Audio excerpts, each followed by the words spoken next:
Thanks. Mo, Thomas, good to see you both. Thomas, firstly, can I just get a team news update? No Destiny out there or Brennan. Are they out of tomorrow's game? And after that great performance Saturday, are you tempted to stick to pretty much a winning side?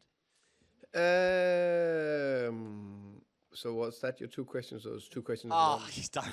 Okay, but okay, fair enough. I'll help you on this one. Sorry. Destiny, I said that after the game, unfortunately picked up a hamstring injury in the end of the Newcastle game, so he's out until January, unfortunately. Bren is touch and go, so yeah, nothing to do with that. I like the performance, as I said, after the game a lot, but we're also playing a lot of games, so there will be a bit of rotation. I think that's the right thing to do to make sure everyone is coming full of energy and freshness, but also keeping a core. Just one more from me, obviously. One player we know it won't feature is Yves Bissouma. Can I confirm there's a disciplinary process underway, and if you've spoken to him? It's an internal matter that we are dealing with at the moment, and when we have dealt with that, then I will have a comment on it. Thanks. Ali. Thomas, one for both of you, if that's all right. And it's a Dejan Kulusevski question. Don't worry, I'm not asking when he's back or anything like that. It's more, I noticed on his social media, he seems to be somewhere else in a snowy place in a lake in the middle of the night. I just wondered, is he at a stage in his kind of rehabilitation where he can go off to a different environment and kind of help his recovery? Yeah, you know, as I said, I will confirm when he's available for the squad. But it's part of the recovery, everything. There's a plan for everything, yeah. And Mo, just one for you. Obviously, you had a great game at the weekend, but there was one moment where I think you kind of flicked the ball when it went out of play, and Romero and Van der Ven gave you a little bit of stick for it and kind of let you know they weren't happy with it. I mean, can you just tell us kind of about that moment and maybe how you're comfortable enough as a squad to be able to tell each other when things are right and wrong and keep certain standards, I guess? Yeah, I think it's very important to be honest with each other and demand a lot from each other. So I think it was a moment in the game, you know, there's emotions everywhere, and definitely they demand a lot from not just me, but the whole team. So it's just part of the game, you know. I just kept on with it and then kept playing. So, yeah. Matt. Hello, Thomas. Hi. We saw James Maddison out there today. Can you he's on the telly later, so I'm sure he'll be talking about it. Can you tell us where he's at with his recovery? We'll definitely be talking, huh? I'll expect him to for his money. Yeah, that's fair. So the question was what, sorry? The question was, can you update us on where he is, what's he doing, when? Yeah, it's very early stages. It's still a long-term injury. So it's good to see him out there, but very early stages. There's no specific time frame. That'll be a long time, unfortunately, before he's available. Mohammed, can I ask you a question, please? When you scored on Saturday, the goal that was ruled out, you ran off with the stool. Have you got the stool from West Ham at Tottenham? The wooden one with the elephants? It was just one time that I used that, you know. Most times I use the one from the steward, so that's what I mostly use. The stool from the West Ham game was just a one-time thing. I just used it for once, and that was it. Oh, there was a story when Spurs played at West Ham that they'd given it back to you. Is this not true? I think it should be on the bus, but it's not with me personally, yeah. Okay, thank you. Tom Barkley, please. Hi, Mo. Hi.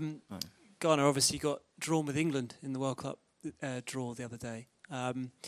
We look at Ghana as England fans and we see the likes of yourself, Antoine Semenyo, some fantastic players, and yet you're not at AFCON. What kind of team will England face next summer? And the fact that you're not at AFCON, do you think England might even underestimate the quality of Ghana to a certain extent? Well, their approach is their part of the game, but I think to qualify for the World Cup alone is a big statement from us and shows what we can do, you know. So there's still a bit of time till that, so just focus here for now, and then definitely we'll prepare towards that as well. But it's good to have England in the group. Just what are your thoughts on facing England next summer? I know we're talking about the Champions League today, but it's obviously a big draw for and a lot of interest over in England. What do you make of coming up against Thomas Tuchel's side? Interesting. I'm looking forward to it. Playing against most of the players in the country here, and some of the other guys that play here as well. So we are pretty much aware of the side we are facing and the quality they have, but we will definitely be up for it and be ready. Thank you. Tom, please. Hi, Thomas. Obviously, a really good win in the weekend and a really good performance as well. How important is it the team now kind of build on that, continue the momentum in this game? Yeah, definitely. It's always good to, if you can build on and get the momentum and get more consistent, good performances. That's a big part of getting into that. So we really try to build on that tomorrow night. We have a good opportunity against a good Slavia Prague team that study a lot, and they make it difficult. They play a very direct, physical style. They have more or less man all over the pitch, so that just make it different. So you can't relax at one state of the game. And when you're a little bit further up the pitch, you also have man all over the pitch. So you're not as used to that bit. So that can definitely potentially make it difficult for us. So a game where we respect the opponent a lot, but it's about us. It's about us make sure we perform well and continue with the, I would say, forwardness and directness we had in the offensive play. Are you still aiming for the top 8? And then do you have sort of how many points you need from the last games to get there? I am more, for me, this is the next game in ahead of us. We've played so many games. This is the next in the Champions League. It's a very important one, playing at home. So far, we have a perfect record. Can we continue that? 3 points tomorrow will be a massive step in the first bit. That is to qualify for the playoff rounds. And then if and when, hopefully, we qualify for that, then we can look further ahead after that. I just have one to Mo. You grew up in Nîmes, is that right? Can you just talk a little bit about, I've read that you sort of talked about how you started playing out on quite sort of bumpy, dusty pitches. I just wonder how that kind of helped your ability to dribble, what that kind of taught you when you were growing up. I think in circumstances like that, obviously, in the sun, you don't really know and expect how the ball is supposed to move or bounce, so you have to react towards it quickly, So that was the situation back then, It's something definitely we want to change now, because I think playing on good pitches here help a lot, But looking at it in a positive point of view, I think it helps your technique in a way, because if you can play in the sun with where you don't know where the ball is supposed to move and changes every quickly, and then you have to react to it, then when you have a better pitch, then definitely it's going to help. So it's something definitely we all playing a part to change, to improve back home, to get children growing up just like I was, to get better pitches, which helps their development when they come to Europe and stuff like that. But looking at it on a positive point of view, it helps in a way, I think. It's the close control, or it's the body movement that it helps? I think close control, because you obviously in the sun, you don't know the direction where the ball is going, so you need to react quickly to that. So I think, it's the close control. Yeah, hello everyone. Jan Daněk from Czech Media. I will ask you, Thomas Frank, about Antonín Kinský, who came last winter from Slavia. So how difficult is for young goalkeeper when he's not playing, and is he being considered as a potential number 1 for Tottenham in future? Thank you. To be fair, first of all, foremost, I think Tony is a very good goalkeeper. I'm very happy with him here at Tottenham, and I think he had a great future ahead of him in many ways. And I think it's difficult for any player, no matter if you're young or you're old, you're a goalkeeper, you're an outfield player. If you're not playing, you're not 100% happy. That's unfortunately part of the game. But when it's like that, just keep training well, head down, do everything you can to improve on the training pitch every day. That's the most important thing. George. Hi, Thomas. I asked you last week about Matty Tell, and you said how difficult a decision it was to leave him out of the Champions League squad. Have you ever sort of debated putting him in during this kind of period where Dom's out? Because he was named in the squad, Dom Solanke, and Matty's there ready to go, but obviously can't play. Of course, if I knew back then what I know now, is maybe would have changed the decision. No doubt about that.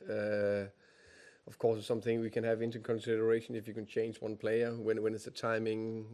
When can the other player being back and all that? And there was also a decision in terms of some of the other, I could say, long-term injuries. When can they be back? And you also need players that are fit and available. So we have enough players to shoot with from the bench. Would you kind of consider putting him in? I think this is the last match round. You can make a change for an injury. Would you consider putting him in even for these next 3 games if Dom isn't going to be available until past January? I think there's definitely some consideration we have with the players we have available to make sure we have most possible how can we say weapons to fire with. Elias, please.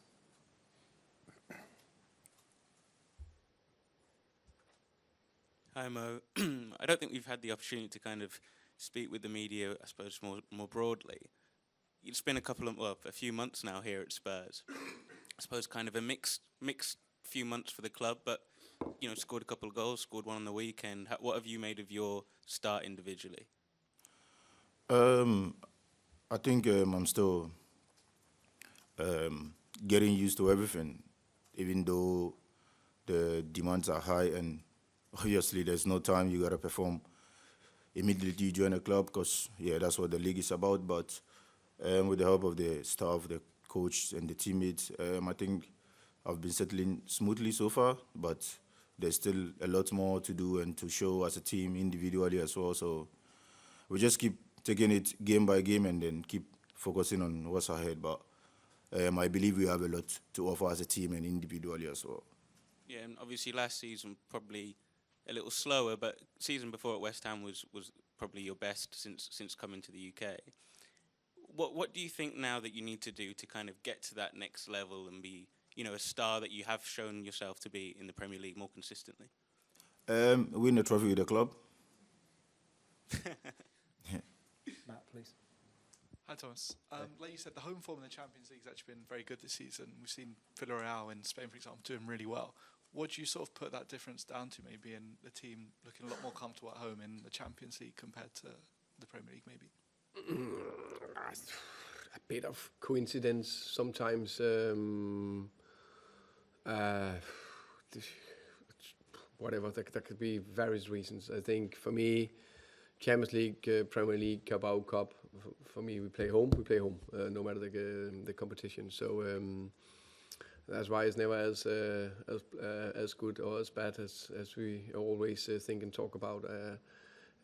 It's not been perfect and not as the level we want, but I think it was a very good step going forward Saturday, and I really expect and hope and have a good feeling about tomorrow night. We know it can be very awkward and difficult against Slavia, but I have a good belief that we can come out and perform well again.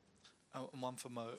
How much was the pressure of sort of that long wait for a home win in the Premier League playing on the players, and how much has that been sort of lifted a bit after Saturday?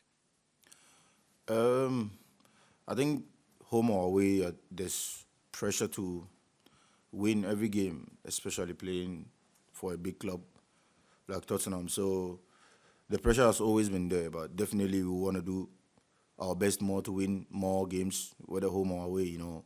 But more importantly, especially in front of our home fans. But definitely this Saturday was a good boost, and thanks to the fans for the support, because we are all in this together, you know. So we just need to build on that and then kill it tomorrow as well. Hello, Thomas. My name is Yuri Čák. I'm from the Czech media.